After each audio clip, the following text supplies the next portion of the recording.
It was a Tuesday when the alien fleet appeared, which was honestly kind of inconsiderate. Everyone knows you launch planetary invasions on a Monday that way. If things go wrong, you still have the rest of the work week to fix it. But no, Admiral Pex-T7 of the Galactic Confederation had to choose Tuesday, right when Earth's UN Space Defense Coordinator Jeff "Pigeon" Thompson was in the middle of his lunch break. Primitive humans, the Admiral's hologram sneered, floating above every major city on Earth. His translucent form shifted colors like an oil slick in a puddle, which would have been more impressive if he didn't look like a rejected design for a novelty desk lamp. Our scans indicate your planet lacks even the most basic planetary shield. Surrender now, and we promise to make your assimilation into the Confederation as painless as possible. Jeff took another bite of his sandwich, carefully brushing the crumbs off his uniform. He'd earned his nickname Pigeon Thompson, not from any particular resemblance to the birds, but from his habit of always having bread on hand. His colleagues thought it was just a quirk. They had no idea. Admiral, Jeff replied, his voice echoing through the emergency response channel, "I notice you've brought quite the fleet. 17 capital ships, if I'm counting correctly. That's an awful lot of firepower for an unshielded planet." The alien's hologram flickered with what might have been amusement. "We believe in being thorough, Coordinator Thompson.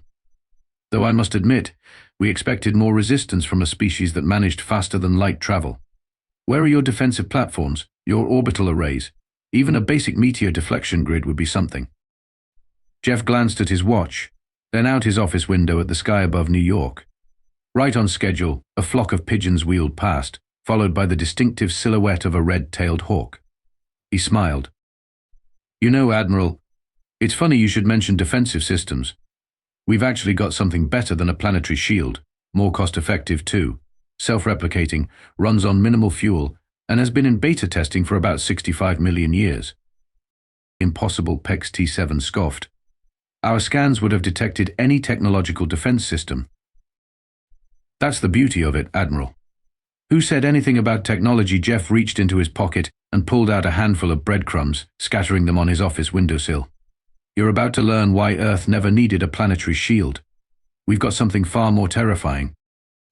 The Admiral's hologram leaned forward, multiple eyes narrowing. "And what, pray tell, would that be?" Just then, a pigeon landed on Jeff's windowsill, pecking at the breadcrumbs. He reached out and gently stroked its iridescent neck. "Let's just say there's a reason humans have always looked to the skies with hope rather than fear. You see, Admiral, we're not alone on this planet. And our allies, they've had millions of years to perfect the art of aerial warfare." The pigeon cooed softly, a sound that would have seemed innocent to anyone who hadn't been briefed on Operation Feathered Fury. Jeff knew better. That coo was a signal, spreading from bird to bird, city to city, continent to continent. The Earth's oldest air force was awakening. "You have 1 hour to withdraw your fleet," Admiral Jeff said, his voice deadly serious. "After that, well, let's just say the cleanup crews are going to need a lot of windshield washer fluid." The hologram of Admiral Pex-T7 flickered once more, this time with what might have been concern. "You're bluffing. No primitive biological life forms could possibly stand against our advanced weaponry." Jeff just smiled and tossed another handful of breadcrumbs out the window.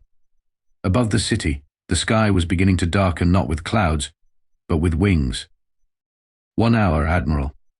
I suggest you use it wisely.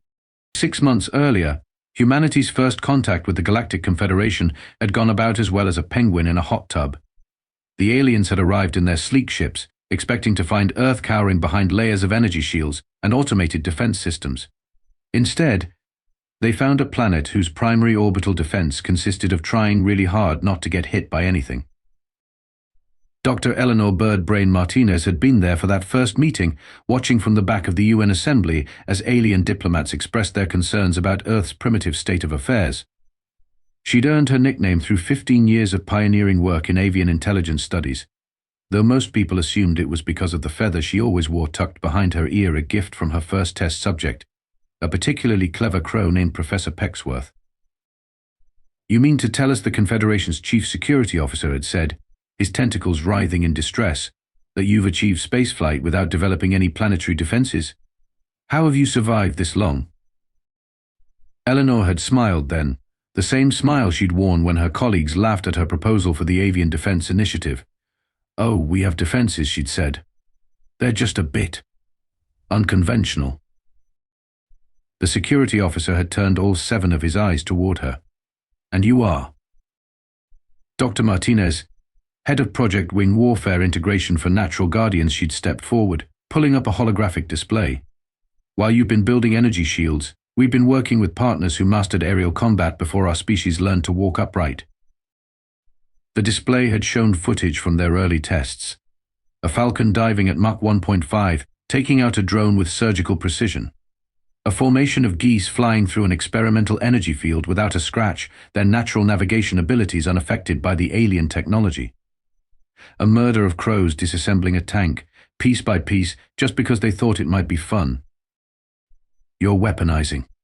Birds, the security officer, had looked like he was about to faint, which was impressive considering his species didn't have a circulatory system. Not weaponizing, Eleanor had corrected, collaborating.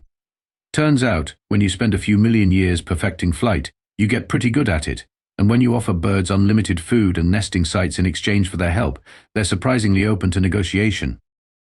The footage had continued, showing the results of Project Wing's more ambitious experiments. Pigeons with advanced sensor packages integrated into their natural navigation systems, seagulls trained to intercept and redirect missile strikes, an ostrich running interference for a ground team. Because sometimes you just need a 6-foot-tall angry bird to make your point. But they're just animals, one of the alien diplomats had protested. Eleanor had just pointed to her next slide, a cassowary walking calmly through a reinforced steel wall. "Tell that to the cassowary." "Actually, don't. They hold grudges." That meeting had ended with the Confederation reluctantly agreeing to recognize Earth's unique defensive capabilities. Most of them had thought it was a bluff after all. No spacefaring civilization would rely on local wildlife for planetary defense. That was exactly the kind of thinking that was about to make Admiral Pex-T7's day much, much worse. As Eleanor watched the current situation unfold from her command center beneath Central Park, cleverly disguised as a hot dog stand, she couldn't help but feel a bit proud. The birds were performing exactly as they'd trained, gathering in formation while remaining just below the alien fleet's notice. Status report, she called out to her team. "Pigeons are in position over all major cities," came the reply. "Canadian geese have formed up along the eastern seaboard. The Australian division reports the cassowaries are unusually excited about the prospect of combat." Eleanor nodded, reaching up to touch the feather behind her ear. "And our special units?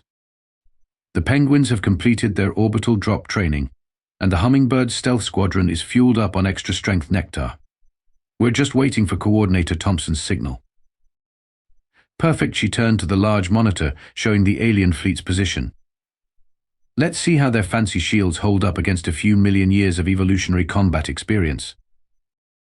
Above them, a seagull spotted something shiny on one of the alien ships and decided to investigate. Operation Feathered Fury was about to begin.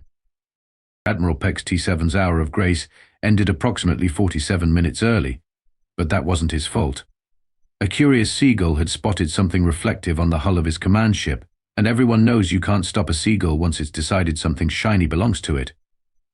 The resulting security breach, which the official report would later describe as death by opportunistic scavenging, took out 3 scanner arrays and a coffee maker. Commander Dave Breadcrumbs Wilson watched the chaos unfold from his mobile command center, a converted food truck with Greg's totally normal hot dogs painted on the side. He'd earned his nickname the old-fashioned way by accidentally discovering that you could guide a precision airstrike of pigeons using a strategic trail of sourdough. "All units. Operation Feathered Fury is now in effect," he announced over the secured frequency. "Remember your training, and for heaven's sake, someone keep the cassowaries away from the nuclear equipment this time." The first wave began with the pigeons. Millions of them, rising from every city on Earth in a synchronized demonstration of what happens when you combine razor-sharp spatial awareness with a complete disregard for personal space. The alien fleet's sensors, calibrated to detect energy weapons and missile launches, completely missed the approaching cloud of birds until they started impacting the ship's shields. "Sir," one of the alien officers reported to Admiral Pex-T7, "our forward shields are being pooped on." "That's not possible," the Admiral scoffed. Our shield technology is based on advanced quantum mechanics. Nothing can. What do you mean the shield generators are corroding?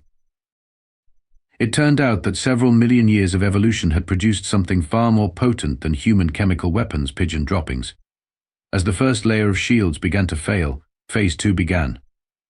The Canadian geese arrived. Now, there are few things in the universe more terrifying than a Canadian goose that has decided you're in its territory. The entire species seems to operate on the principle that peace was never an option. When 5,000 of them descended on the alien fleet's fighter squadron, the results were predictably catastrophic. There inside the cockpits screamed one alien pilot. How did they get inside the cockpits? The ships were sealed. Commander Wilson smiled as he watched the tactical display. Nobody expects the Goose Inquisition. Meanwhile, in Australia, the Cassowary Division was getting restless. Dr. Martinez had initially been hesitant to include them in the program, given their tendency to solve every problem by kicking it until it stopped being a problem. But you couldn't deny their effectiveness. Release the murder chicken, she ordered. The cassowaries didn't so much deploy as they did collectively decide that the laws of physics were more like guidelines. One moment they were in their staging area, the next they were somehow aboard the alien ships, proving that 5-inch talons trump advanced armor plating every time. But the real surprise came from above. The alien fleet had been so focused on the assault from below that they completely missed the penguins until it was too late. Dropped from high altitude by specially modified albatross carriers, the penguins used their natural sliding ability to breach ship after ship, waddling through the corridors with the special forces training they'd received. Admiral, a terrified lieutenant, reported to Pex-T7, "The intruders have taken the mess hall. They're eating all our fish." "Those are combat penguins," Sir Commander Wilson's voice crackled over the hijacked command frequency. "Trained in 6 forms of martial arts and capable of picking locks with their beaks. I'd surrender before they finish their snack and remember they're still mad about global warming." The Hummingbird stealth squadron zipped through shield gaps too small for sensors to detect, their natural ability to hover making them perfect for precision strikes on critical systems. They moved so fast the aliens couldn't even track them on camera, leaving behind only the faint smell of nectar and the sound of tiny wings. In New York, Jeff Pigeon Thompson stood at his window, still casually tossing breadcrumbs. A red-tailed hawk landed on his windowsill, dropped a piece of alien technology at his feet, and gave him what could only be described as a smug look. Having some technical difficulties, Admiral Jeff asked over the command channel.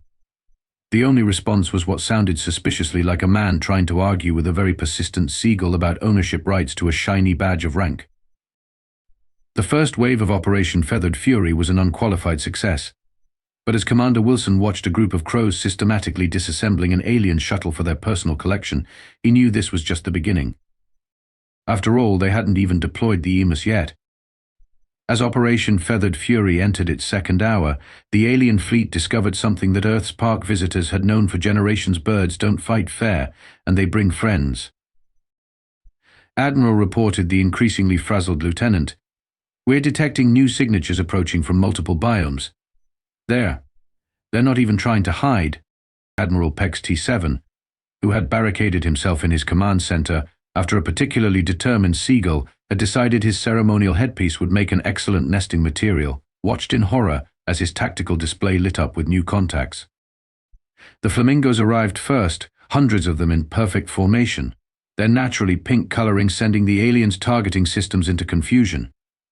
Turns out, when you program your weapons to ignore atmospheric phenomena, they tend to mistake a squadron of combat flamingos for an unusually mobile sunset. "Those can't possibly be dangerous," the Admiral muttered, just before watching the flamingos demonstrate exactly why they spend so much time standing on one leg. The other leg is for kicking. Dr. Martinez monitored the situation from her command center, Professor Pecksworth the Crow perched on her shoulder providing running commentary in a series of thoughtful calls. "Send in the Owl Division," she ordered. "Let's show them why night vision technology is just a poor substitute for natural evolution." The owls moved in complete silence, their specialized feathers making them invisible to both sensors and ears. The alien night watch never stood a chance. One moment they were monitoring their stations, the next they were being judged by dozens of pairs of unblinking eyes before being expertly dispatched by razor-sharp talons. status report on the Parrot infiltration?" Commander Wilson asked, while feeding a tactical briefing to a group of pigeons. "The macaws have successfully mimicked the alien command frequencies," his assistant reported. "They've got half the fleet executing a retreat order that actually translates to perform interpretive dance in the aliens' language." Meanwhile, the woodpeckers had discovered that alien hull plating resonated at exactly the right frequency to make an excellent drumming surface. The resulting concert not only disrupted the fleet's communications, but also attracted every other percussion-minded bird within a 1,000-mile radius. "Sir," the lieutenant whispered to Admiral Pex-T7, "the peacocks have breached Deck 7. "Peacocks?" the admiral scoffed. "What damage could peacocks possibly?" He was cut off by the sight of a full peacock display directly outside his command center's window. The iridescent feathers hypnotized 3 security officers long enough for a team of chickadees to slip past and steal all their access codes. But the real surprise came from the penguins. Having completed their initial assault, they had somehow managed to organize an impromptu ice sliding competition using the frozen condensation from the ship's damaged cooling systems. The aliens were so confused by the sight of formal-wearing birds treating their advanced warships like a water park that they completely missed the second wave of aerial assaults. Jeff Thompson, still at his window, now had quite the audience. Representatives from every major bird species had gathered to receive their tactical breadcrumbs, each morsel containing encrypted coordinates for their next targets. "I have to ask," he said to a particularly attentive cardinal, "did any of you actually need the training we provided, or were you just humoring us?" The cardinal's expression, somehow, managed to convey several million years' worth of "we were just being polite." In Australia, the cassowaries had formed an unlikely alliance with the local magpies. The magpies, already notorious for their territorial swooping attacks, were teaching the cassowaries the finer points of psychological warfare. The resulting combination of 5-foot-tall murder birds learning advanced intimidation tactics led to the first documented case of an entire alien platoon attempting to call in sick simultaneously. Dr. Martinez, Commander Wilson's voice crackled over the con. "You might want to see this. The hummingbirds have figured out how to vibrate at the exact resonance frequency of the aliens' personal shields." Eleanor watched the footage with professional pride as the tiny birds effectively turned themselves into living drilling machines, proving once and for all that size really doesn't matter when you can beat your wings 60 times per second. But perhaps the most unexpected ally came in the form of the ducks. Simple, unassuming ducks, who turned out to be exceptional at amphibious operations. When several alien ships attempted to hide by submerging in Earth's oceans, they discovered that waterfowl take the foul, a part of their name, very seriously when provoked. "Admiral," the lieutenant reported, his voice now a resigned whisper, "the swans are requesting a formal surrender.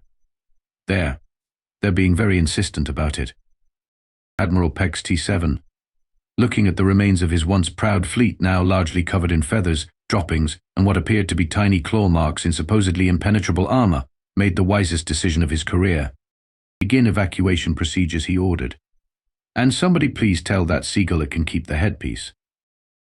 As the battle entered its 3rd hour, the Galactic Confederation fleet attempted something unprecedented in their million-year history. They tried to adapt to getting their advanced technology thoroughly wrecked by what they had previously dismissed as flying snacks.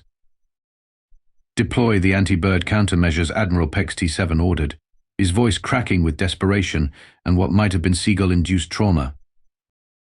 The aliens' first strategy was to release clouds of synthesized breadcrumbs, hoping to distract Earth's feathered defenders. This plan backfired spectacularly when the Seagull Squadron interpreted it as both an offering and a challenge.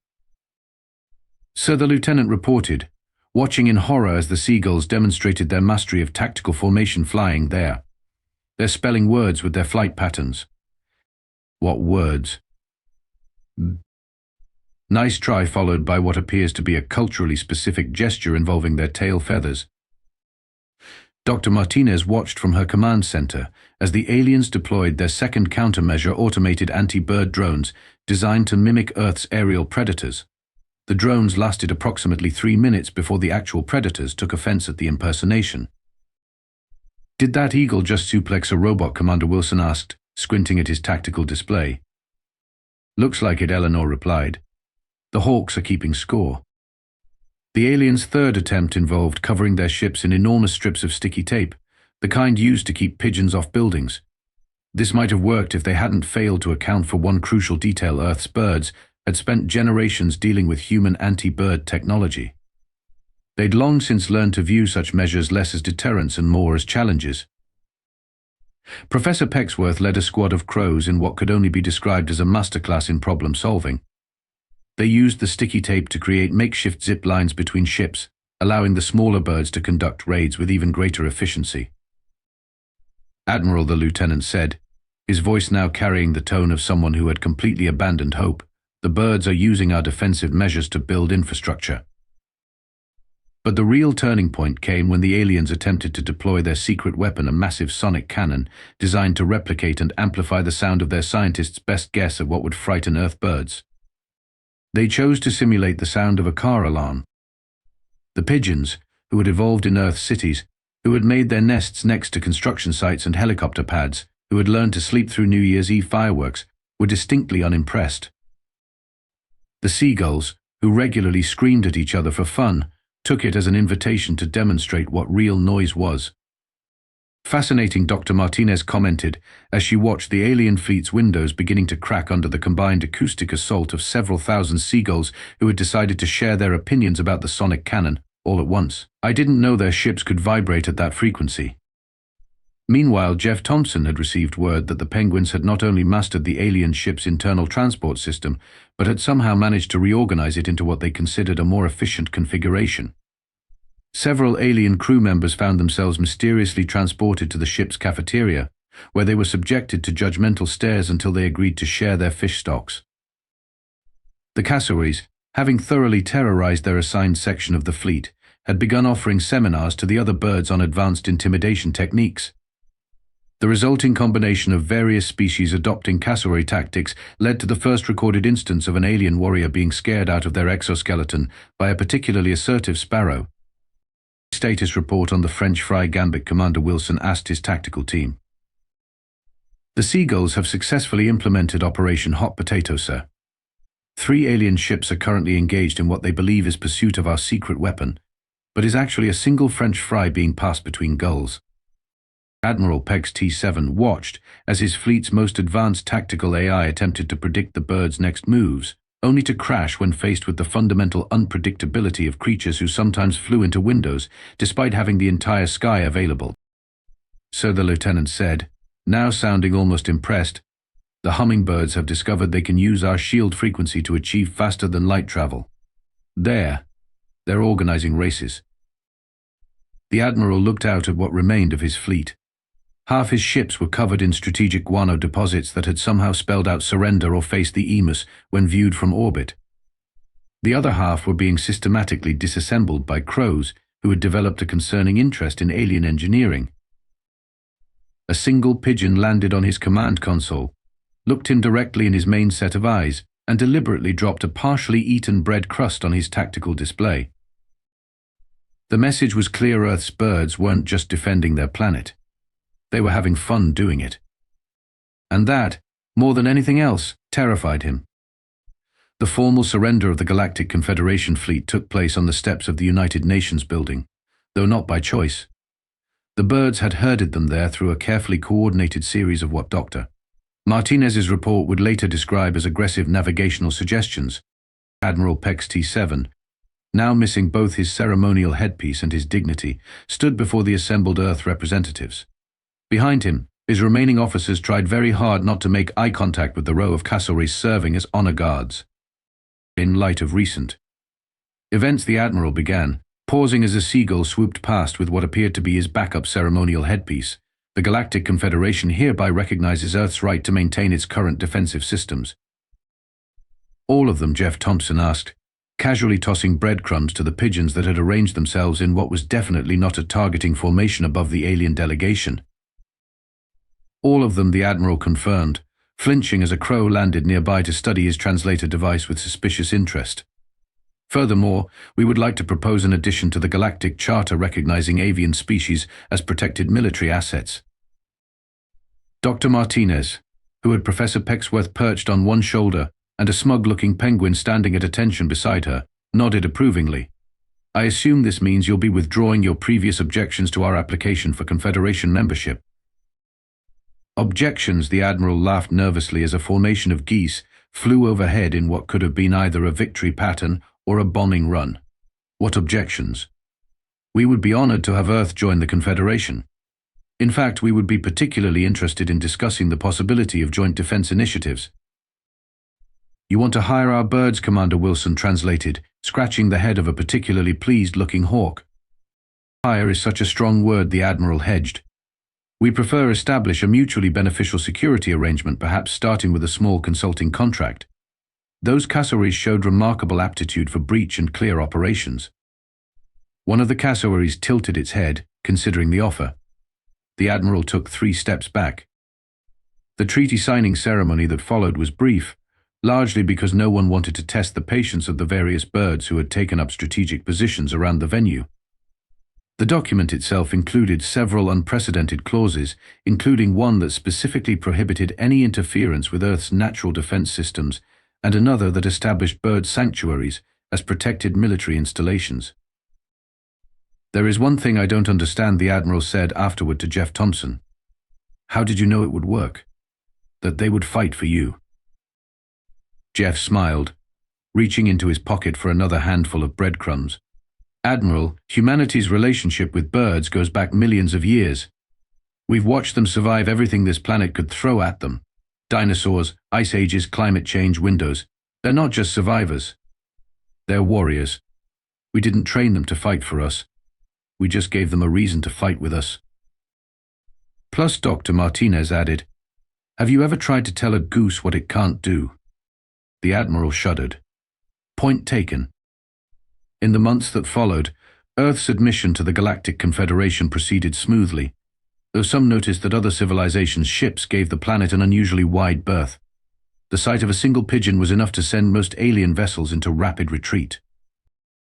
The birds, for their part, returned to their regular activities, though now with a notable air of smugness. City pigeons added decorated war heroes to their resumes, right next to professional statue decorators. The geese maintained their combat readiness through regular training exercises which looked suspiciously like their previous habit of terrorizing park visitors, but was now officially sanctioned. Professor Pecksworth and his crow colleagues published a series of papers on alien technology in leading scientific journals, though most of their findings appeared to be based on things they'd stolen and taken apart for fun. And if, occasionally, a passing alien ship reported seeing formations of penguins practicing zero-gravity maneuvers, or hummingbirds racing at faster than light speeds, or cassowaries conducting mock invasions of empty cargo holds, well, that was just Earth's defense forces maintaining their readiness.